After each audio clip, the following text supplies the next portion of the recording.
Korea का शाब्दिक अर्थ पूछे तो मतलब होगा ऊंचे पहाड़ों और साफ चमकदार पानी के सतहों वाली जमीन। कहीं ऊंची पहाड़ की चोटियां, कहीं बर्फीली घाटियां। ये कोरियान प्रायद्वीप बसा है एशिया के पूर्वी हिस्से में।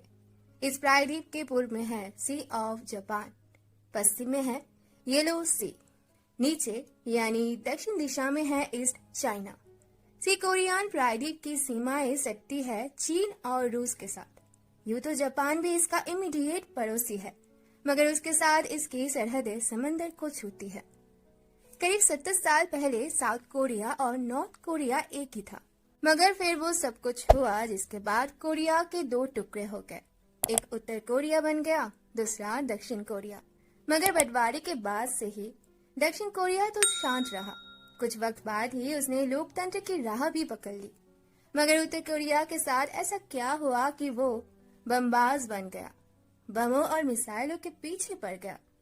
दक्षिण कोरिया के साथ उसकी दुश्मनी फिर भी समझी जा सकती है, पर अमेरिका से उसकी ऐसी क्या दुश्मनी है? इन सारे सवालों का जवाब जानने के लिए कोरिया के इतिहास को जानना जरूरी है। तो चलिए जानते हैं कोरिया के इतिहास के बारे में। दुनिया के नक्शे पर आज की तारीख में ये जो दो मुल्क नजर आते हैं, दरअसल वो कभी एक थे।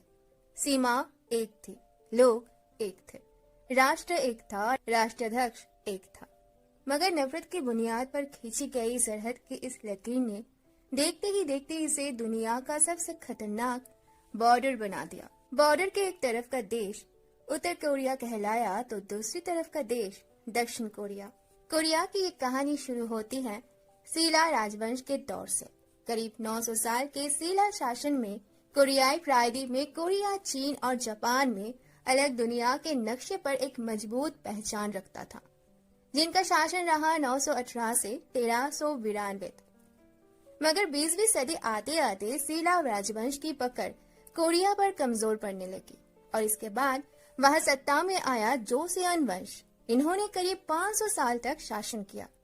1897 में इसी वंश के एक राजा गोजंग ने एक नए साम्राज्य की नींव रखी। इसका नाम रखा कोरियन एम्पायर। फिर आया सन 1910। बरसों चले युद्ध के बाद इसी साल जापानी साम्राज्य ने कोरिया पर कब्जा कर लिया। जापान ने कहा, आज से तुम हमारे संरक्षण में हो। जापान कहता था उनकी संस्कृति श्रेष्ठ है। यही कहकर जापान ने जबरन कोरियाई संस्कृति को मिटाना शुरू किया, उनका जापानीकरण करना शुरू किया। कोरिया के लोगों से उनकी भाषा, उनका इतिहास, उनके जंगल, उनके पेड़ पौधे सब छीन लिए गए। लाखों की तादाद में जापान ले जाकर उन्हें बंधुआ खटाया गया। कोरियन महिलाओं को सेक्स के लिए गुलाम बनाया गया। जापानी क्रूरता का ये इतिहास आज भी कोरिया के दोनों देशों के बीच का कॉमन फैक्टर है। दोनों ही देश जापान को बहुत पसंद नहीं करते। करीब 35 साल बाद सन 1945 में, तब जब दूसरे विश्व युद्ध में जापान की हार हुई, इस हार के साथ कोरिया जापान के चंगुल से तो निकल आया, मगर एक दूसरे चंगुल में फंस गया। ये दूसरा चंगुल था कोल्ड वॉर। इसका बैकग्राउंड बना विश्व युद्ध की समाप्ति।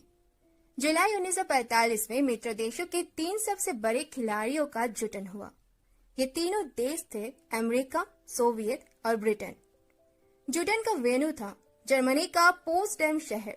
यहाँ कॉन्फ्रेंस में तीनों देशों ने विचार की आगे क्या करेंगे, कौन किस इलाके को अपने संरक्षण में लेगा, इस पर विमर्श हुआ। फिर इसी कॉन्फ्रेंस में कोरिया का भी बंटवारा हो गया। कोरिया के बीचों बीच 30 डिग्री उत्तर अक्षांश रेखा गुजरती है। इसको बाउंड्री बनाया अमेरिका और सोवियत ने। तय हुआ कि इस रेखा के उत्तर में जापानी सैनिकों का आत्मसमर्पण स्वीकार करेगा सोवियत और रेखा के दक्षिण में सरेंडर मंजूर करेगा अमेरिका। और इस तरह दोनों सुपर पावर्स ने मेज पर बैठे बैठे एक देश की तकदीर तय कर दी। वर्ल्ड वॉर के साथ मिलकर लड़े सोवियत और अमेरिका, मगर इन दोनों का कोई मेल नहीं था। कम्युनिस्ट सोवियत और कैपिटलिस्ट अमेरिका स्वाभाविक विरोधी थे। इनके आपसी विरोध में घी डाला जर्मनी के नाजी जासूसों ने। वो नाजी जासूस जिन्हें दर्जनों की तादाद में अमेरिकी खुफिया एजेंसी ने रिक्रूट किया। कब? हिटलर की मौत के बाद। क्यों?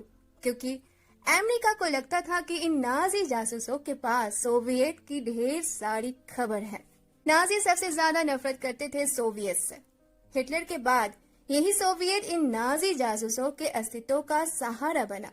उन्होंने सोवियत के अमेरिका ब्यूरो से जुड़ी कई झूठी सच्ची कहानियां सुनाई CIA को। ये कहानियां अमेरिका को सोवियत के खिलाफ भड़काने का बहुत बड़ा जरिया बनी। इस आपसी अविश्वास, इस पैरानाइड का सबसे पहला शिकार बना कोरिया, जिसके 2 हिस्से हो गए। 1948 में दोनों जगह 2 सरकारें बन गई। उत्तर कहलाया Democratic People's Republic of Korea, इसकी राजधानी थी प्योंगयांग। दक्षिण ने अपना नाम रखा रिपब्लिक ऑफ कोरिया, इसकी राजधानी बनी सोल। उत्तर कोरिया बस अपने नाम में ही डेमोक्रेटिक रिपब्लिक था। असलियत में यहाँ थी राजशाही, जिसके मुखिया थे किम इल सोंग। नॉर्थ कोरिया के मौजूदा लीडर किम जोंग उन के दादा किम इल सोंग गुरिल्ला लड़ाका थे। उन्होंने चीन के मंचूरिया में साम्राज्यवादी जापानी फौज के खिलाफ छापामार युद्ध लड़ा था। नॉर्थ कोरिया के आबादी सोचती है किम बहुत शूरवीर लड़ाका थे, जबकि असलियत में किम थे एक भगोड़े। वो जापानियों से हारकर मैदान से भाग गए थे। भागकर वो पहुंचे सोवियत। वहां से सोवियत एजेंट बनकर कोरिया आए, ताकि कोरिया में सोवियत का औजार बन सके। ये हुई उत्तर की कहानी। अब चलते हैं दक्षिण की ओर, जहां अमेरिकियों ने सत्ता में बिठाया सिंगमैन रिक को। सिंगमैन अमेरिका स्थित प्रिंसटन यूनिवर्सिटी से पढ़ाई करके लौटे थे। कम्युनिस्ट सिस्टम के कट्टर विरोधी थे। साउथ और नॉर्थ कोरिया के कोल्ड वॉर की उठापटक में इन दोनों की समानांतर कहानी चली 1945 से 1950 तक। फिर 25 जून 1950 को सोवियत परस्त किम इल सोंग की सेना ने दक्षिण कोरिया पर हमला कर दिया। किम ने कहा वो दक्षिण को जीतकर कोरिया का एकीकरण करेंगे। हमने इसकी एक ब्रीफ कहानी एपिसोड की शुरुआत में आपको सुनाई थी। बताया था कि किस तरह अमेरिका ने दक्षिण कोरिया की मदद के लिए अपनी फौज भेजी। UN के झंडे तले जमा हुई इस सेना में मेजोरिटी तो अमेरिका की थी, मगर ब्रिटेन, ऑस्ट्रेलिया, कनाडा जैसे देशों ने भी अपने सैनिक भेजे थे।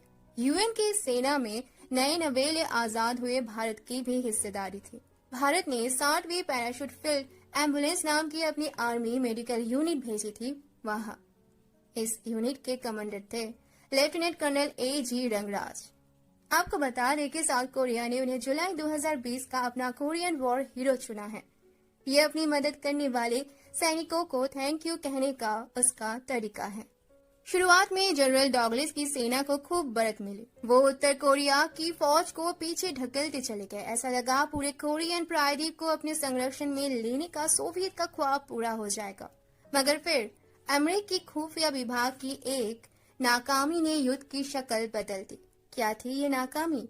सितंबर 1947 में अमेरिका ने CIA की नींव रखी। इसका मुख्य काम था बाहरी देशों में अमेरिका के लिए खुफिया जानकारियां जुटाना।